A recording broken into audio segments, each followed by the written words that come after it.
చూసినాం ఏ రకంగా మరి తెలంగాణ ఉద్యమంలో యువత కలిసి వచ్చిన తర్వాత పెద్దలు కేసీఆర్ గారి నాయకత్వంలో ఏ రకంగా రాష్ట్రాన్ని సాధించుకున్నామో కూడా ప్రపంచం మొత్తం చూసింది. ఇవాళ ఎందుకు కలుసుకున్నాం ఇక్కడ మనం, ఎందుకు ఇంతమంది ఇక్కడికి వచ్చినాం, ఒక్కసారి గుర్తు చేయాల్సిన బాధ్యత మా అందరి మీద ఉన్నది. రేపటి తెలంగాణ నిర్మాతలు మీరు, రేపటి ఈ దేశ భవిష్యత్తుకు నిర్ణేతలు మీరు. మరి అట్లాంటి యువతరాన్ని దగా చేయవచ్చునా ఆలోచించండి. ఎందుకు ఈరోజు ఈ కార్యక్రమం ఏర్పాటు చేసుకున్నాం?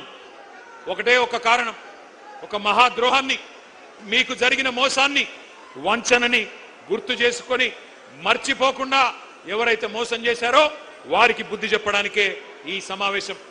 సరిగ్గా ఇదే నేల మీద, సరిగ్గా ఇదే ప్లేస్ లో 38 నెలల కింద మే 8, 2023 ఆనాడు ఇదే సరూర్ నగర్ లో, ఇదే సరూర్ నగర్ స్టేడియం సాక్షిగా ఒక దారుణమైన దగా జరిగింది. దగా పడ్డది ఎవరు? తెలంగాణ యువత. దగా కోరులు ఎవరు? కాంగ్రెస్. 2023లో ఇక్కడే ఇదే గడ్డ మీద ఇదే గ్రౌండ్ లో ఆ రోజు మీటింగ్ జరిగింది. ఢిల్లీ నుంచి ప్రియాంక గాంధీ వచ్చింది, గల్లీ నుంచి కల్తీ కాంగ్రెస్ నాయకులు అందరూ వచ్చినారు, హైకమాండ్ నుంచి గాంధీలు, గాంధీ భవన్ లో దూరిన గాడ్సేలు అందరూ కలిసి ఒక మాయా మస్తీంద్ర కార్యక్రమం చేసి బురిడి పత్రం ఒకటి రిలీజ్ చేసినారు. దాని పేరు యూత్ డిక్లరేషన్ అని పెట్టినారు. 60 ఏళ్లు తెలంగాణ గడ్డ మీద నెత్తురు పారించిన దుర్మార్గమైన పార్టీ కాంగ్రెస్ ఆ రోజు వాగ్దానాల వరద పారించింది. తెలంగాణ బిడ్డల మీద తూటాలు పేల్చిన పార్టీ, వేల మందిని చంపిన party Congress.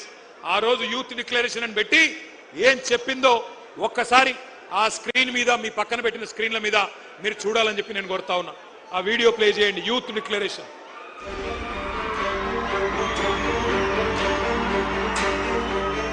We have released a detailed job calendar for 2 lakh government jobs in the first year of our government. 2 lakh सरकारी पद जो आज खाली पड़े हैं, इनको 1 साल के अंदर अंदर हम भरना चाहते हैं और इसका पूरा प्रयास करेंगे। भर्ती के लिए हर साल एक जॉब कैलेंडर बनाया जाएगा।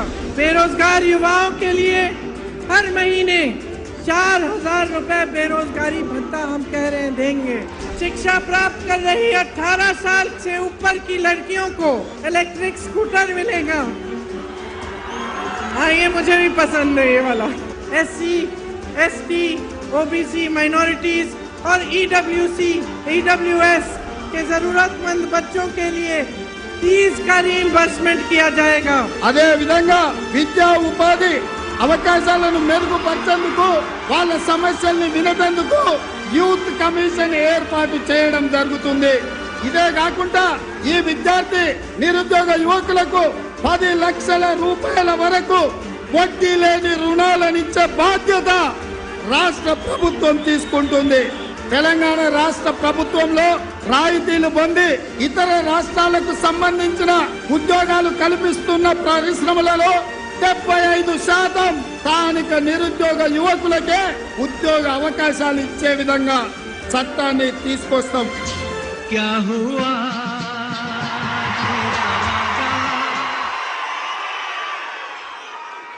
పాత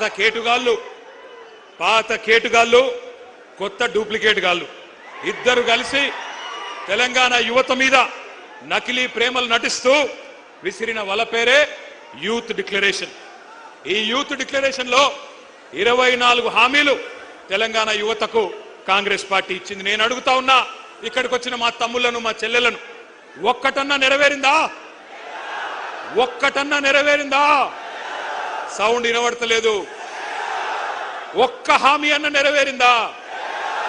ఏడాదిలో 2 లక్షల ఉద్యోగాలు వచ్చినాయా? ప్రైవేట్ కంపెనీల్లో 75% రిజర్వేషన్ వచ్చిందా? కాలేజీ అమ్మాయిలకు స్కూటీలు వచ్చినాయా? యువతకు 10 లక్షల రుణాలు వచ్చినాయా? ఫీజు రీయింబర్స్మెంట్ పైసలు వచ్చినాయా? 4 ట్రిపుల్ ఐటీలు, 3 యూనివర్సిటీలు వచ్చినాయా? నెలకు 4000 నిరుద్యోగ భృతి వచ్చిందా? 10వ తరగతి పాస్ అయితే 10,000 వచ్చిందా? 12వ తరగతి పాస్ అయితే 15,000 వచ్చిందా? డిగ్రీ పాస్ అయితే 1,00,000 వచ్చిందా? పీజీ పాస్ అయితే 1,00,000 వచ్చిందా? పిహెచ్డి చేస్తే 5 లక్షలు వచ్చిందా? మరి ఏమొచ్చిందని నేను అడుగుతా ఉన్నా. ఈ పార్టీకి ఓటేస్తే నేను అడుగుతున్నా మిమ్మల్ని, ఇంత మోసం చేసిన వాళ్ళను ఏమందాం? దగేబాజ్ అందామా? దోఖేబాజ్ అందామా? దగుల్బాజీలు అందామా? ఏమందాం? మీరు ఆలోచించండి. ఒక్క మాటలో చెప్పాలంటే young generation got cheated by a old jackal. Young generation got cheated by a old jackal. ఒక జిత్తుల మారి ముసలి నక్క కాంగ్రెస్ యువజనాన్ని తెలివిగా చిత్తు చేసింది. ఒకనాడు మా జగిత్యాల అలిశెట్టి ప్రభాకర్ అనే ఒక మహాకవి, ఆయన అన్న ఒక మాట గుర్తొస్తున్నది వాళ్ళ ఉపన్యాసాలు వింటుంటే. ఆయన అన్నాడు, అలిశెట్టి ప్రభాకర్ గారు, ఒక నక్క ప్రమాణ స్వీకారం చేసిందట ఇంకెవ్వరిని మోసగించనని. ఒక పులి పశ్చాత్తాపం ప్రకటించిందట తోటి జంతువులను నేను ఇంకా చంపనని. ఇవాళ వీళ్ళ మాటలు వింటుంటే 60 ఏళ్లు నెత్తురు రుచి మరిగిన కాంగ్రెస్ ఏ రకంగా మోసం చేసిందో ఒక్కసారి గుర్తు చేసుకోమని చెప్పి నేను కోరుతా ఉన్నా. కాంగ్రెస్ పార్టీ పుట్టు పూర్వోత్తరాలు మీకు తెలుసు. అన్ని తెలిసి కూడా చైతన్యవంతమైన మనం వాళ్ళ మోసపు వలలో పడ్డాం. కానీ ఈరోజు ఏం జరిగింది? కాంగ్రెస్ వాళ్ళకు అధికార పీఠం వచ్చింది, నిరుద్యోగులకు మాత్రం బలిపీఠం ఎక్కే పరిస్థితి వచ్చింది. 31 నెలలు అయిపోయింది, 32వ నెల నడుస్తా ఉంది. సడి లేదు, చప్పుడు లేదు. కళ్ళబొల్లి మాటలు నమ్మి గ్రామాల్లో తిరిగి మీ నాయనమ్మ కాళ్ళు, మీ తాత కాళ్ళు, మీ అమ్మమ్మ కాళ్ళు, మీ మామల కాళ్ళు, అత్తల కాళ్ళు, కోడల కాళ్ళు, అందరి కాళ్ళు మొక్కి కేసీఆర్ కు ఓటేయకండి, కాంగ్రెస్ ను గెలిపించండి అని ప్రచారం చేసిన నిరుద్యోగులు ఇవాళ బాధపడతా ఉన్నారు. ఇప్పుడే ఆ తమ్ముళ్ళు మాట్లాడింది మీరు విన్నారు. మాట తప్పిన ఈ జూటాగాళ్లను, మాట తప్పి ఇవాళ మిమ్మల్ని వంచిన ఈ దుర్మార్గులను, మిమ్మల్ని రెచ్చగొట్టి ఓట్లేయించుకొని అధికారం చేపట్టి నమ్మించి నట్టేట ముంచిన కాంగ్రెస్ ను ఏం చేయాలో మీరే ఆలోచించండి. ముఖ్యమంత్రి మాటల్లో చెప్పాలంటే, రేవంత్ రెడ్డి మాటల్లో చెప్పాలంటే, బెల్ట్ ట్రీట్మెంట్ ఇద్దామా? లాగులో తొండలిడుద్దామా? గుడ్లు వీకి గోటీలాడదామా? ఏం చేద్దామో ఆలోచించండి. ఎందుకంటే ఒకటి మాత్రం పక్కా, ఒక్క మెసేజ్ పోవాలి పార్టీలకు, రాజకీయ పార్టీలకు, రాజకీయ నాయకులకు. యువతరంతో పెట్టుకుంటే కొన్ని తరాల పాటు పుట్టగతులు లేకుండా పోతారు అన్న సందేశం మాత్రం పోవాలి. అందుకే యూత్ డిక్లరేషన్ పేరుతో చీట్ చేసిన ప్రియాంక గాంధీకి, కాంగ్రెస్ పార్టీకి, రాహుల్ గాంధీకి, రేవంత్ రెడ్డికి మీరు డెత్ డిక్లరేషన్ రాయాలని చెప్పి నేను హృదయపూర్వకంగా మిమ్మల్ని కోరుతా ఉన్నా. వాళ్ళ చావు దెబ్బ కొడితేనే, వాళ్ళకు డెత్ డిక్లరేషన్ రాస్తేనే వాళ్ళకు సోయొస్తుంది, బుద్ధి వస్తుంది. ఒక్కసారి యాద్ చేసుకోండి ఎన్ని వేషాలు. ఇక్కడున్న లోకల్ కాంగ్రెస్, కల్తీ కాంగ్రెస్ వాళ్ళు చెప్తే నమ్ముతలేరని చెప్పి ఢిల్లీకి వెళ్ళి టూరిస్టులను తీసుకొచ్చింది. హైదరాబాద్కి, ఆ రోజు అశోక్ నగర్కి, ఢిల్లీకి వెళ్ళి అధిష్టాన పుత్రుడు రాహుల్ గాంధీ వచ్చిండు. వచ్చి హైదరాబాద్ నడిబొడ్డున కూర్చొని ఛాయ్ తాగిండు, బిస్కెట్లు తిన్నాడు, మనకు కూడా కొన్ని బిస్కెట్లు వేసిండు. ఏమన్నాడు? 2 ఉద్యోగాలు, 2 ఉద్యోగాలు బీకేయండి, కేసీఆర్ది, కేటీఆర్ది ఉద్యోగం బీకేయండి, ఒకటే సంవత్సరంలో 2 లక్షల ఉద్యోగాలు ఇస్తా అన్నాడు. అన్నాడా లేదా? మీరు కింద మర్చిపోతే ఒక్కసారి ఆ స్క్రీన్ మీద రాహుల్ గాంధీ ట్వీట్ తెలుగులో పెట్టాలని కోరుతా ఉన్నాం.